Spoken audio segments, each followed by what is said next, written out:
அதனால தான் ஏற்கனவே ஒரு டைலாக் சொன்னேன், நினைவுபடுத்தினேன். மாப்பிள்ளை அவர் தான்.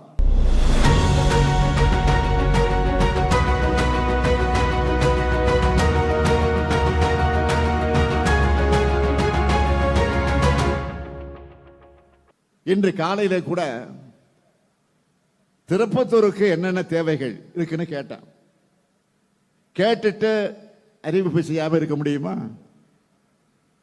அதனாலதான் இந்த மாவட்டத்துக்கான 5 அறிவிப்புகளை இப்போ வெளியிட போறோம்.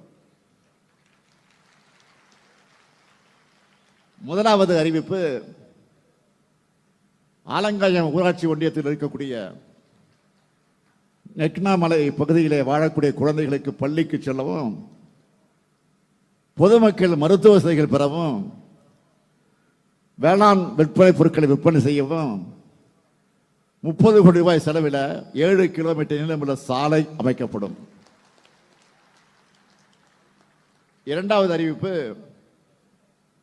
குமாரமங்கலம் பகுதி மக்களுக்கு சீரான மின் விநியோகத்தை உறுதி செய்கிற வகையில் அந்த பகுதியில் 6 கோடி ரூபாய் செலவில் புதிய துணை மின் நிலையம் அமைக்கப்படும். மூணாவது அறிவிப்பு, நல்லகுண்டா பகுதியில் ஏற்கனவே அறிவிக்கப்பட்டுள்ள தோல் அல்லாத காலணி உற்பத்தி பூங்காவை ஒட்டி 5000 பேருக்கு வேலை வாய்ப்புகள் வழங்குகிற வகையில் 250 ஏக்கர் பரப்பளவில் 200 கோடி ரூபாய் செலவில் புதிய சிப்காட் தொழில் பூங்கா அமைக்கப்படும். நான்காவது அறிவிப்பு, திருப்பத்தூர் நகரத்தோட மைய பகுதியில் பழைய பேருந்து நிலையம் அமைஞ்சிருக்கக்கூடிய இடத்துல 18 கோடி ரூபாய் செலவில் அடுக்குமாடி வணிக வளாகம் அமைக்கப்படும். ஐந்தாவது அறிவிப்பு, ஆம்பூர் நகர மக்கள் பயன்பெறக்கூடிய வகையில் 1 கோடி ரூபாய் செலவில் புதிய நூலக கட்டடம் கட்டப்படும். நாம அறிவிப்புகளை மட்டும் பண்றதில்லை, அவற்றை விரைந்து செயல்படுத்தி அதையும் ஆய்வு செஞ்சுட்டு இருக்கிறோம், தொடர்ந்து ஆய்வு செஞ்சுட்டு இருக்கிறோம். நேற்று நான் திருப்பத்தூர் வரக்கூடிய வழியில் பூதலூர் ஊராட்சியில் இருக்கக்கூடிய கலைஞர் கனவு இல்லத்தை போய் பார்வையிட்டேன். அங்கே குடியிருந்த ஒரு தாய், அவரை போய் நான் சந்திச்சேன், வீட்டுக்குள்ள போய் சந்திச்சேன். அவங்க அடைந்த மகிழ்ச்சிக்கு அளவே இல்லை. அவங்க மகிழ்ச்சி தான் என்னுடைய மகிழ்ச்சி. முத்தமிழர் கலைஞருடைய முக்கியமான கனவுகளை ஒன்று குடிசையில்லா தமிழ்நாடு.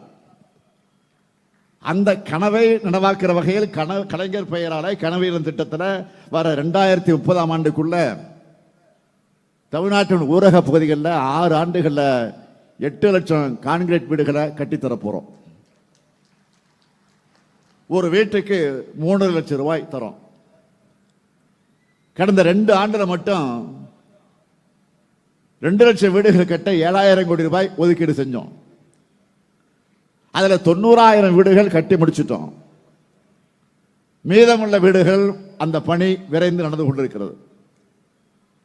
இதை நான் தொடர்ந்து ஃபாலோ பண்ணிக்கிட்டே இருக்கேன், கேட்டுக்கிட்டே இருப்பேன். இதே போல ஒன்றிய அரசு வீடு கட்டுகிற திட்டமும் இருக்கு.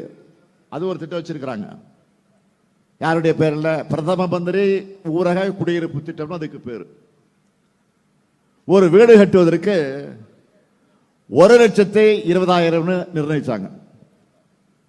இதில் 60 விழுக்காடு நிதியை ஒன்றிய அரசும் 40 விழுக்காடு நிதியை மாநில அரசும் தரணும். 1,20,000 வீடு கட்ட முடியுமா? அதுல 60%, அதாவது 72,000 ரூபாய் தான் ஒன்றிய அரசு தருது. மீதி கூடுதலா நம்ம மாநில அரசு 1,62,000 ரூபாய் கொடுத்து வீடு கட்டி தரோம்.